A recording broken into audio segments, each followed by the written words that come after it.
Hello everyone, my name is Poonam and welcome back to my channel Smart Study with Harpy. So friends, हम लोग का topic चल रहा था micro organism. Micro organism के अंतर्गत हम लोगों ने पिछली क्लास में माइक्रो ऑर्गेनिज्म यानी सूक्ष्म जीव किस प्रकार हमारे लिए फ्रेंड हैं यानी लाभदायक कैसे हैं वो चीज़ें हम लोगों ने कंप्लीट करी थी। ठीक है, उससे जितने सारे एग्जाम में क्वेश्चन बनते हैं सारी चीज़ें कंप्लीट करी थी। अब देखिए आज की जो हमारी क्लास है, आज हम लोग क्या पढ़ेंगे, आज हम लोग पढ़ेंगे जो माइक्रो ऑर्गेनिज्म है यानी जो सूक्ष्म जीव है ना, वो किस प्रकार हमारे लिए शत्रु हैं यानी फो हैं। कहने का मतलब क्या है मैम? कहने का मतलब ये है जो माइक्रो ऑर्गेनिज्म है किस प्रकार हमारे लिए हानिकारक हैं। आज का जो लेक्चर है वो इससे रिलेटेड है, किस प्रकार माइक्रो ऑर्गेनिज्म हमारे लिए हानिकारक है। ठीक है, तो चलिए फ्रेंड्स आज की क्लास स्टार्ट करते हैं। देखिए ये तो हम लोग पढ़ेंगे कि माइक्रो ऑर्गेनिज्म कौन कौन से जो हमारे लिए हानिकारक है, लेकिन कुछ टर्म है उससे पहले उनको क्लियर कर लेते हैं। सबसे पहला टर्म यहाँ लिखा मैंने रोगाणु या रोगजनक, या इंग्लिश में बात करें तो बोलते हैं पैथोजेंस। ये क्या होते हैं? देखिए फ्रेंड्स, जो जीव क्या करें, रोग को उत्पन्न करें, जो जीव रोग उत्पन्न करते हैं उनको क्या कहते हैं? पैथोजेंस बोलते हैं। ठीक है, उनको क्या बोलेंगे? रोगाणु या रोगजनक बोलते हैं। ये मेनली क्या होते हैं? पैरासाइट होते हैं। पैरासाइट मीन्स दैट, इसका मतलब क्या होता है? पैरासाइट को हिंदी में बोलते हैं परजीवी, यानी किसी और पे जो जीव डिपेंड रहते हैं उनको क्या बोलते हैं? परजीवी बोलते हैं। तो ये दो चीज़ें क्लियर हुई कि पैरासाइट वो प्रोटोजोवन क्या किसे पैथोजेंस किसे कहते हैं, पैरासाइट किसे कहते हैं? पैथोजेंस जो रोग उत्पन्न करते हैं उनको क्या बोलेंगे? पैथोजेंस बोलेंगे। और जो किसी और पर डिपेंड रहते हैं उन्हें क्या बोलते हैं? पैरासाइट बोलते हैं। यानी पैथोजेंस क्या होते हैं? मेनली पैरासाइट होते हैं, किसी और पर ही डिपेंड होते हैं। तो दैट इज़ क्लियर, ये चीज़ आपको समझ में आ गई होगी। आगे हमने लिखा है संचरणीय रोग। देखिए जो रोग होते हैं ना वो दो प्रकार के होते हैं। एक होता है संचरणीय यानी जिसे बोलते हैं कम्युनिकेबल डिसीजेस। ठीक है, दूसरा होता है असंचरणीय या इंग्लिश में मुझे पता है नॉन कम्युनिकेबल डिसीज बोलते हैं।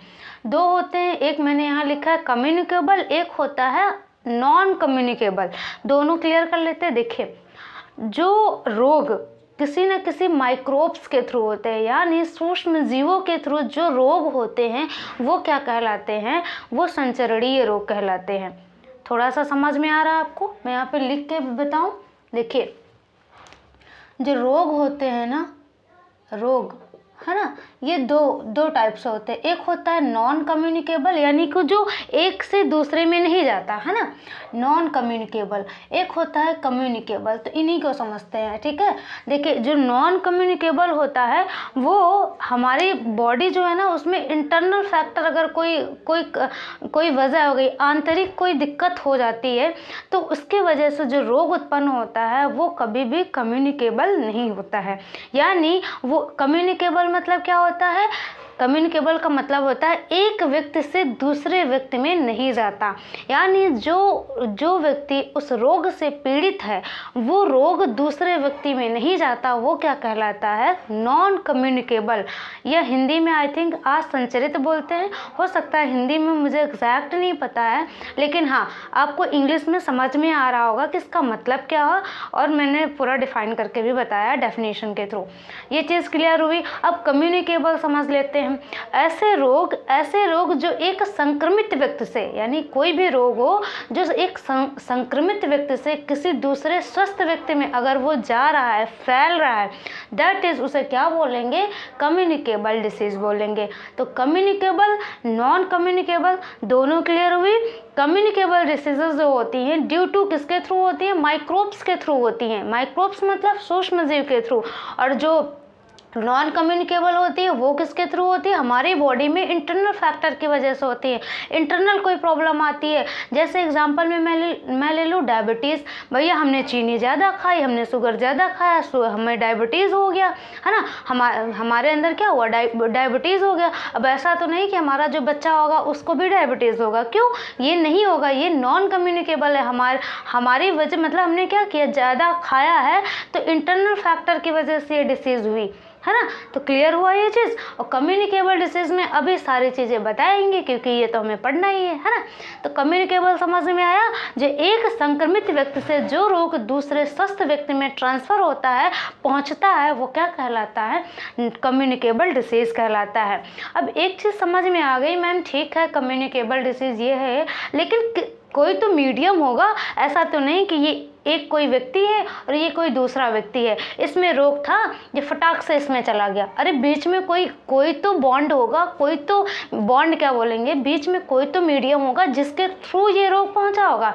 जी हाँ, वो जो मीडियम होता है उसको क्या बोलते हैं, तो जो मीडियम होता है वो उसको बोलते हैं वेक्टर। ठीक है, अगर मैं वेक्टर के डिफाइन करूं तो वो वेक्टर के थ्रू होता है। वो वेक्टर जो है वो कोई भी हो सकता है, ठीक है, सॉरी, वो मीडियम कोई भी हो सकता है और उसको बोलते क्या हैं, तो वेक्टर बोलते हैं। ठीक है, सो देखिए, एक व्यक्ति से दूसरे व्यक्ति में जो रोग ट्रांसफ़र हो रहा है, मतलब स्वस्थ व्यक्ति में जो ट्रांसफ़र हो रहा है, वो जिसके थ्रू होता है वो क्या कहलाते हैं, वेक्टर कहलाते हैं। और वो वेक्टर जो है वो कोई भी हो सकता है, वो कोई एनिमल हो सकता है, वो कोई इंसेक्ट हो सकता है, वो वाटर हो सकता है, वो फूड हो सकता है ना, वाटर हो सकता है, फूड हो सकता है, एयर हो सकती है, और क्या क्या हो सकता है, हम कांटेक्ट के थ्रू बॉडी कांटेक्ट हो जाए उससे भी होता है ना। ये सारी चीज़ें क्या हुई, वेक्टर हुई। तो आई थिंक आपको पैथोजेंस, कम्युनिकेबल डिसीजेस क्या होती है और वेक्टर क्या होते हैं, ये चीज़ क्लियर हुई होगी फ्रेंड्स। ठीक है, अब आगे बात करते हैं। देखिए यहाँ पे ये चीज़ क्लियर हो गई। वेक्टर मैंने बताया, वेक्टर का मतलब क्या होता है, जिसके थ्रू जाते हैं, जो मीडियम होता है दैट इज़ वेक्टर। मीडियम कोई भी हो सकता है, कीट हो सकता है, जंतु हो सकता है, वायु हो सकता है, जल हो सकता है। अब एग्जाम्पल की मैम बात बताइए कि एग्जाम्पल में कैसे है, तो सबसे कॉमन एग्जाम्पल अगर लिया जाए तो वो है घरेलू मक्खी, है ना। जो हाउस फ्लाई होती है, जो घरेलू मक्खी है, वो तो सबसे कॉमन एग्जांपल है। वो कहीं भी बैठ जाती है और उसके बाद हमारा फूड अगर ओपन रखा हुआ है, खुला रखा हुआ है, उस जब कहीं मतलब किसी ऐसे स्थान पर जहाँ बैक्टीरिया तो सभी जगह है देखा जाए, है ना, तो वो क्या करेंगे, बैक्टीरिया क्या करते हैं, उसके पैर में चिपक जाते हैं और वो उड़ के आती है। हमारा अगर फूड खुला हुआ रखा है तो उसमें बैठ जाएगी बैक्टीरिया, उसमें जाएंगे, हम क्या करेंगे, उस फूड को खाएंगे और उसके बाद क्या हो जाएंगे, बीमार पड़ जाएंगे, है ना। तो ये चीज़ समझ में, ये कैसे सबसे कॉमन एग्जांपल है। इसलिए क्या कहते हैं, कभी भी फूड को ओपन नहीं रखना चाहिए, खुला नहीं रखना चाहिए, हमेशा पानी हो, खाना हो, सबको ढक के रखना चाहिए। ठीक है, दूसरा एग्जांपल की बात करें, मच्छर भैया, मच्छर जो है बहुत ही ज़्यादा, मतलब वो भी देखा जाए तो काफ़ी हद तक डेंगू है जो कि अभी भी चल रहा है ना, जो कि अडीज़ एजिप्टी है, यानी फीमेल, मादा सब देखा जाए ना, ये सारी फीमेल ही होती हैं। मच्छर में जो डिसीज़ कॉज करती है, यानी कि जो वेक्टर का काम करती है, वो फीमेल ही होती हैं मच्छर में। जैसे मादा एनाफिलीज मच्छर हो गई, मादा एनाफिलीज मच्छर जो होती है मलेरिया कॉज करती है ना, वो किस चीज़ को मतलब फैलाती है, तो वो जो मलेरिया का पैरासाइट होता है ना, मलेरिया का पैरासाइट क्या है, मलेरिया का जो पैरासाइट होता है उसको बोलते हैं वो सॉरी याद नहीं आ रहा, उसको क्या बोलते हैं, हाँ सॉरी, प्लाज्मोडियम बोलते हैं। तो मलेरिया के पैरासाइट को, यानी जो प्लाज्मोडियम है, उसको क्या करती है, अपनी बॉडी में, उसके बॉडी में होता है और वो जाके काटती है। तो एक वेक्टर का काम हुआ ना बीच में, थोड़ा आपको क्लियर हुआ होगा। एक बार शांत हो जाइए, फिर से पढ़ते हैं। देखिए, मैंने घरेलू मक्खी का एग्जाम्पल बताया, वो तो क्लियर हो गया। मच्छर की बात करते हैं। मच्छर भी एक वाहक का काम करता है। अब किस प्रकार वाहक का काम करता है, एग्जाम्पल ले लेते हैं मलेरिया रोग। मलेरिया रोग जो होता है किससे होता है, तो वो होता है मच्छर के काटने से। लेकिन क्या मच्छर के अंदर वो रोग होता है, नहीं होता है। तो फिर ये आता कैसे है, तो देखिए, जो मलेरिया रोग है ना, वो कैसे होता है उसको समझते हैं। देखिए, जो पानी होता है ना, अब इसीलिए बोलते हैं पानी कहीं पे इकट्ठा नहीं करना चाहिए। अब पानी में ही ये जो मलेरिया रोग का पैरासाइट है ना, वो होता है। अब वही समझने जा रहे हैं। देखिए, ये पानी यहाँ पे मान लीजिए इकट्ठा है, ठीक है, और इसमें क्या है, इसमें प्रेजेंट होता है मलेरिया का पैरासाइट, जिसको क्या बोलते हैं, प्लाज्मोडियम। जिसको क्या बोलते हैं, प्लाज्मोडियम बोलते हैं। ये है प्लाज्मोडियम, PLASMODIUM। ठीक है, ये क्या होता है, उस पानी में उपस्थित होता है। जो जमा हुआ पानी होता है ना, उसमें ये क्या होता है, उपस्थित होता है मलेरिया का पैरासाइट। फिर क्या होता है मैम, उसके बाद क्या होता है, जब मच्छर उस पानी में ग्रो करते हैं तो वो जो मलेरिया का पैरासाइट है वो उस मच्छर की बॉडी में क्या करता है, इंटर कर जाता है। थोड़ा सा समझ में आया मैं क्या बोल रही हूँ, कि जो मलेरिया का पैरासाइट होता है जिसका नाम है प्लाज्मोडियम, वो कहाँ होता है, तो वो पानी में होता है, ठीक है, जो रुका हुआ पानी होता है वहाँ होता है। जब मच्छर उस पानी में ग्रो करता है, कौन सा, मादा एनाफिलीज मच्छर, ये जब पानी में ग्रो करता है तो वो जो प्लाज्मोडियम है, मलेरिया का जो पैरासाइट है, वो क्या करता है, इसकी बॉडी में इंटर हो जाता है, ठीक है, प्रवेश कर जाता है। उसके बाद ये मच्छर क्या करता है, जिस मच्छर की बॉडी में ये प्लाज्मोडियम रहेगा, ये मच्छर वो मच्छर जब किसी को काट देगा ना, काटेगा, ठीक है, जब किसी ह्यूमन को काटेगा तो क्या करेगा, जो प्लाज्मोडियम है ना उसको उसमें ट्रांसफ़र कर देगा, है ना, वो कहाँ भेज देगा, मनुष्य के अंदर, ठीक है, तो वो हमारी ब्लड में जाएगा, ब्लड के बाद ब्लड सेल खराब करेगा, लीवर सेल खराब करेगा। थोड़ा समझ में आ रहा, मच्छर ने काटा हमको हो गया मलेरिया, है ना, अब हम बीमार पड़ गए, लेकिन क्या मच्छर बीमार पड़ा, नहीं पड़ा। तो मच्छर क्या कर रहा है, सिर्फ वाहक का काम कर रहा, पानी से प्लाज्मोडियम को अपनी बॉडी में इंटर कराया, पानी से प्लाज्मोडियम को उठाया और हमारी बॉडी में इंटर करा दिया, बीच में वाहक का काम कर रहा है ना। तो वाहक कैसे हुआ, समझ में आया। और ये मच्छर जब तक किसी को काटेगा नहीं तब तक उसके अंदर ये प्लाज्मोडियम रहेगा, और जब ये किसी को काट देगा, ठीक है, जब किसी भी बॉडी को ये काटेगा तो क्या हो जाएगा, प्लाज्मोडियम उसमें इंटर हो जाएगा, ठीक है। और मच्छर कभी भी इससे बीमार नहीं होते, ठीक है, जो मलेरिया का पैरासाइट है प्लाज्मोडियम, इससे वो कभी बीमार नहीं होते, ये सिर्फ वेक्टर का काम करते हैं। अब देखिए, जैसे मान लीजिए हमें हो गया मलेरिया, अब कोई दूसरा मच्छर जो जिसके अंदर प्लाज्मोडियम नहीं था, है ना, जो वो वाला मच्छर, मादा एनाफिलीज मच्छर, ठीक है, अगर वो मच्छर मतलब कि कोई दूसरा मच्छर हमको काट लेगा और हमको काटने के बाद क्या करेगा, किसी और को काट लेगा, तो ये भी यहाँ से भी क्या हो जाएगी, उस जिसको काटेगा उसको भी हो जाएगा क्या, मलेरिया, क्योंकि हमारे अंदर जो उसका पैरासाइट था यानी प्लाज्मोडियम था उसको लेगा और किसी और के अंदर इंटर कर देगा। तो थोड़ा सा समझ में आया कि किस प्रकार ये वेक्टर का काम कर रहा है। और यहाँ पर एक क्वेश्चन भी याद हो गया होगा आपको कि जो मलेरिया रोग है उसका पैरासाइट क्या होता है, प्लाज्मोडियम होता है। वो किसके थ्रू, यानी उसका जो वाहक होता है, यानी इस रोग का वाहक जो होता है वो कौन होता है, तो वो है मादा एनाफिलीज मच्छर। मादा एनाफिलीज मच्छर बोल सकते हैं, मादा एनाफिलीज मच्छर बोल सकते हैं, ठीक है। वही चीज़ मैंने यहाँ लिखा है कि मादा मच्छर में एग्जाम्पल में मादा एनाफिलीज मच्छर फीमेल होती है, ये याद रखना, ठीक है, मेल नहीं होता, फीमेल एनाफिलीज मच्छर मॉस्किटो जो कि प्लाज्मोडियम जो है इसका वाहक होता है। और ये प्लाज्मोडियम है क्या, तो मलेरिया का पैरासाइट है, जो कि सबसे पहले मैंने बताया ये पैथोजेंस क्या होते हैं, मेनली पैरासाइट होते हैं, परजीवी होते हैं। तो ये चीज़ क्लियर हो गई आपको। अब आगे बात करते हैं, दूसरा एग्जाम्पल मैंने लिखा है एडीज एजिप्टी, ठीक है, ये भी एक मच्छर है, जैसे यहाँ पर ही नाम था वैसे यहाँ पर उसका भी नाम है भैया, जैसे हम लोग का नामकरण होता है उसका भी नाम है ना। ये क्या करता है, जो डेंगू है, डेंगू रोग होता है ना, तो डेंगू को भी ये ट्रांसफ़र करने का काम करता है ना, एक बॉडी से दूसरी बॉडी में। तो अब हमारे हिसाब से यहाँ पे क्लियर हो गया होगा कि किस प्रकार ये वेक्टर है, और यहाँ पे ये दोनों याद भी रखना है, ठीक है, एग्ज़ाम के पॉइंट ऑफ व्यू से इम्पॉर्टेंट भी है। अब फ्रेंड्स आपको ये रोगाणु क्या होते हैं, संचरणीय रोगवाहक, सारी चीज़ें क्लियर हो गई होंगी। अब हम बात करते हैं कुछ ह्यूमन में डिसीज़ेज़ हैं जो माइक्रो ऑर्गेनिज्म के थ्रू होती हैं और एग्ज़ाम में पूछी भी गई हैं, इंपॉर्टेंट भी हैं, उनको देख लेते हैं, है ना। ह्यूमन में भी है, एनिमल में भी है, यानी जंतुओं में भी है, और पौधों में भी है। तो तीनों के बारे में हम बात कर लेते हैं। सबसे पहले बात करेंगे ह्यूमन के बारे में, ठीक है।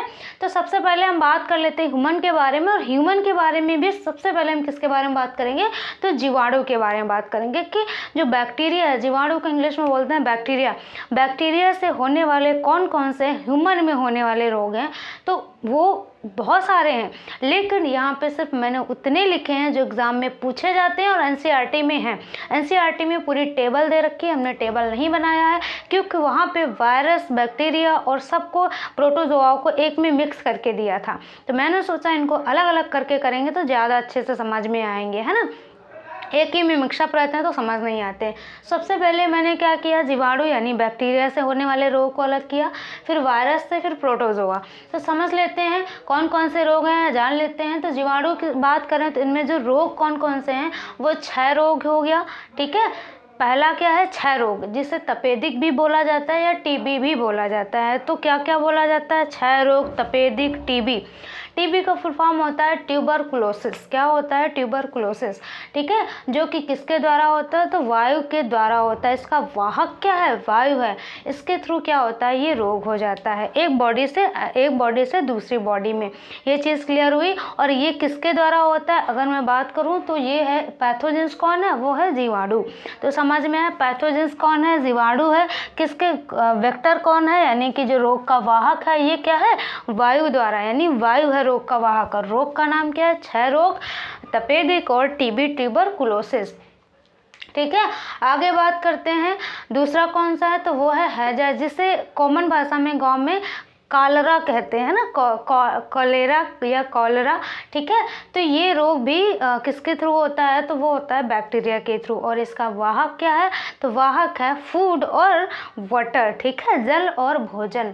उसके बाद टाइफाइड, जो कि बहुत ही मतलब कि टाइफाइड और डेंगू जो है ना तो भर भर के है, वो तो जाता ही नहीं ऐसा लगता है। फिर तीसरा क्या है, टाइफाइड, जो कि किसके थ्रू होता है, वाटर के थ्रू होता है। फूड के थ्रू भी होता है, फूड के थ्रू भी होता है, वाटर के थ्रू भी होता है ये, ठीक है। जनरली ये जो होता है वो वाटर के थ्रू होता है। तो ये चीज़ समझ में आई। जीवाणु से होने वाले रोग कौन कौन से हैं फ्रेंड्स, 6 रोग है, जिसे तपेदी भी कहा जाता है, टीबी भी कहा जाता है। दूसरा कौन सा है, हैजा, जिसे कॉलेरा भी कहा जाता है।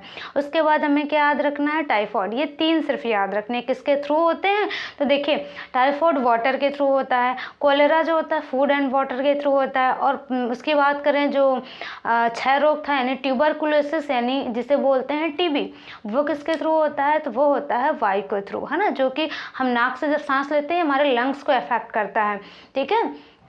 अब आगे बात करते हैं वायरस से होने वाले रोग कौन कौन से हैं। वायरस से होने वाले रोग में आ गया खसरा है। खसरा किससे, जिसे चेचक भी कहा जाता है, जो कि किससे होता है, वायु वो जो इसका पैथोजेंस है वो क्या है, वायरस है। और इसका जो वेक्टर है वो है वायु द्वारा ये होता है, ठीक है। वायु के द्वारा ये क्या होता है, एक बॉडी से दूसरी बॉडी में ट्रांसफ़र होता है।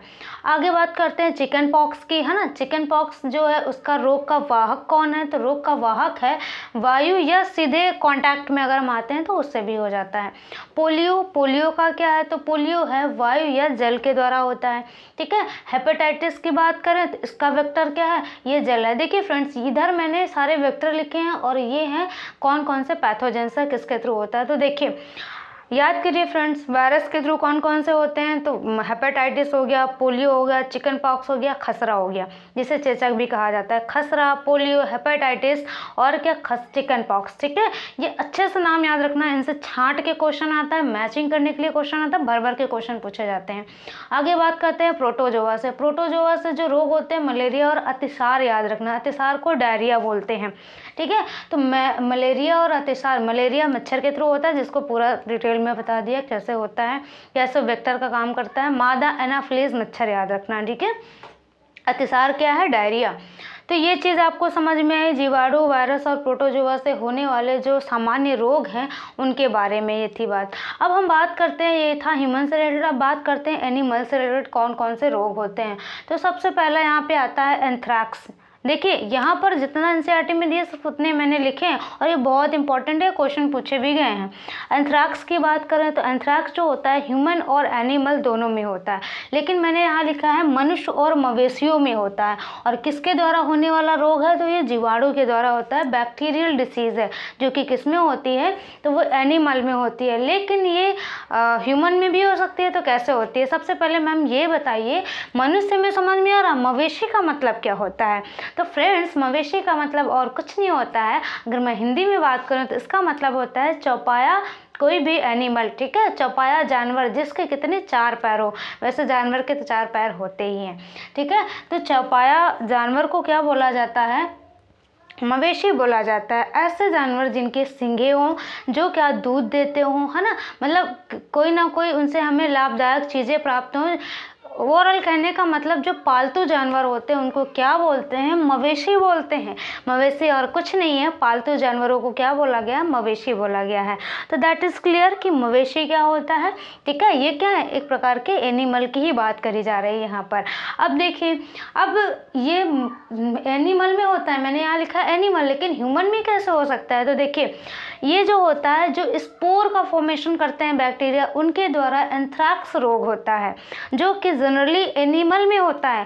लेकिन जब कभी भी मनुष्य डायरेक्ट कांटेक्ट में अगर आता है उस एनिमल के जिसको ये है एंथ्रैक्स, तो हो जाएगा, या तो इनहेल कर लेगा अगर इस स्पोर को, जो बैक्टीरिया के स्पोर हैं, अगर उनको सांस के द्वारा ले लेगा तब रोग हो जाएगा। तो ये मनुष्य और मवेशी दोनों में होता है।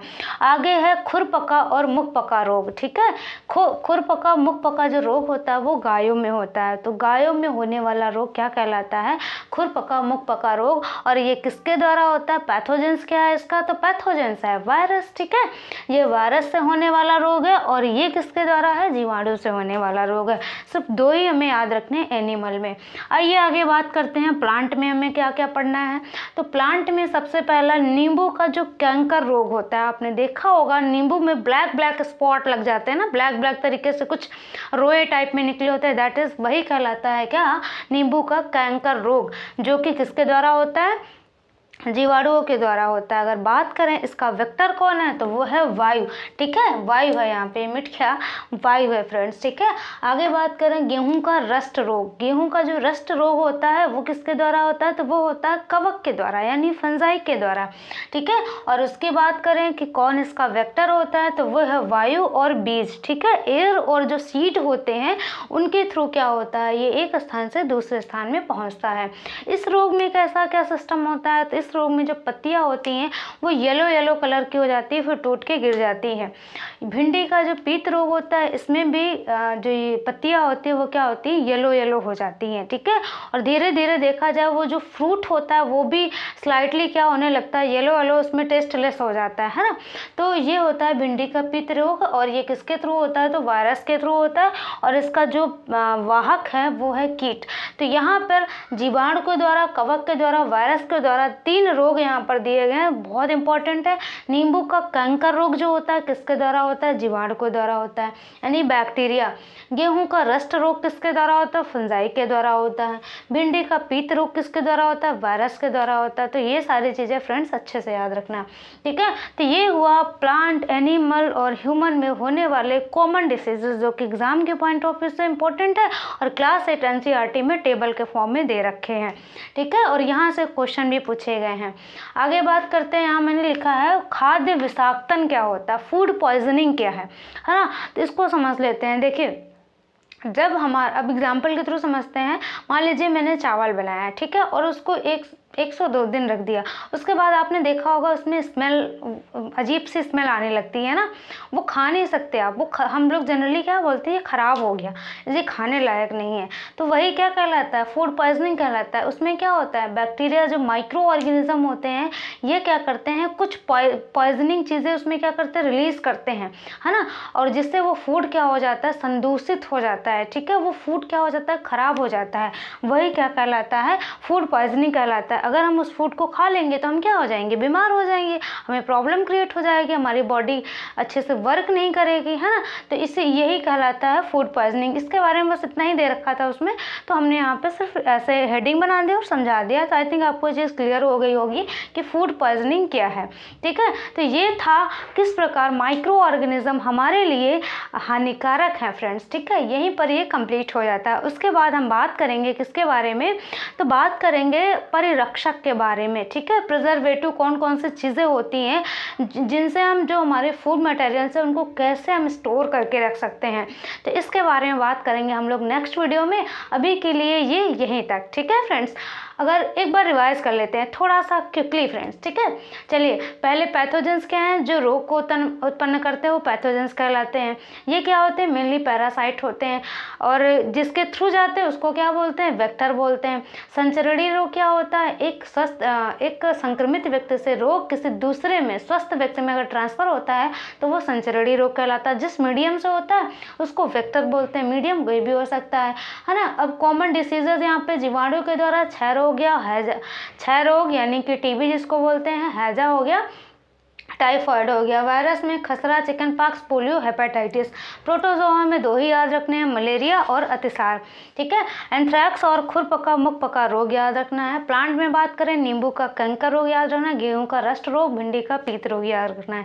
ठीक है। खाद्य फूड पॉइजनिंग क्या है ये हमने बता दिया फ्रेंड्स। यहाँ पर ये दोनों चीज़ें याद रखना है आपको कि मादा एनोफिलीज मच्छर के थ्रू क्या होता है, मलेरिया होता है। मलेरिया का जो पैरासाइट है उसका नाम क्या है, प्लाज्मोडियम है। ये मैंने यहाँ पर लिखा है PLASMODIUM। ठीक है। मलेरियल पैरासाइट है, यानी कि इसका ये पैरासाइट क्या है, प्लाज्मोडियम। एडीज एजिप्टी मच्छर के थ्रू क्या होता है, तो वो होता है डेंगू रोग। तो ये था हमारा आज का वीडियो। कैसी लगी सारी क्लास ज़रूर बताएं फ्रेंड्स। यदि आपके लिए हेल्पफुल है तो हमारे चैनल को सब्सक्राइब करें, अपने फ्रेंड्स के साथ शेयर करें, कमेंट भी करें, लाइक भी करें फ्रेंड्स। कोई सजेशन हो तो भी कमेंट बॉक्स में टाइप करें। और मैं आपको एक चीज़ और बता दूं फ्रेंड्स, यदि आप सारी की सारी क्लासेस कंटिन्यू कर रहे हैं तो ट्रस्ट करिए फ्रेंड्स, जब आप एग्ज़ाम में बैठेंगे ना तो बहुत अच्छा स्कोर होगा आपका साइंस में। मैं इसलिए बोल रही हूँ ये चीज़ क्योंकि मैंने भी 2020 में दिया था, यानी कि 2020 में मैंने सीटेट का पेपर दिया था। फर्स्ट टाइम ही दिया था, फर्स्ट टाइम ही पढ़ा था।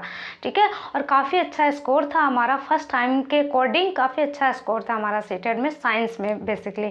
सो ये चीज़ आपको समझ में आई होगी कि कैसे क्या सारी चीज़ें। आई थिंक अभी जब हम लोग प्रीवियस ईयर लगाएंगे तो आपको खुद ही क्लियर हो जाएगा कि हमारी तैयारी कितनी अच्छी है। और मैं आपको यही चीज़ बोल रही हूँ कि आप कंटिन्यू क्लासेस करिए, नोट्स बनाइए, प्रीवियस लगाइए। इसके अलावा आप कुछ मत करिए, कहीं से भी कुछ मत पढ़िए, कोई भी नोट्स मत उठाइए कि नहीं हमें ये पढ़ लें वो पढ़ लें। और एग्ज़ाम में बैठना सिर्फ यही क्लासेस करिए, नोट्स यही क्लास के नोट्स पढ़िए और सारी क्लासेस करिए, है ना। और जो प्रीवियस ईयर में करवाऊँगी वो करिए। उसके बाद एग्ज़ाम में बैठना, थोड़ा सा माइंड लगाना बहुत ही अच्छा होगा। यानी थोड़ी हमारी मेहनत, थोड़ी आपकी मेहनत रहेगी, बहुत अच्छा स्कोर होगा फ्रेंड्स। ओके। सो कैसी लगी क्लास ज़रूर बताएं। Thank you for watching my video friends.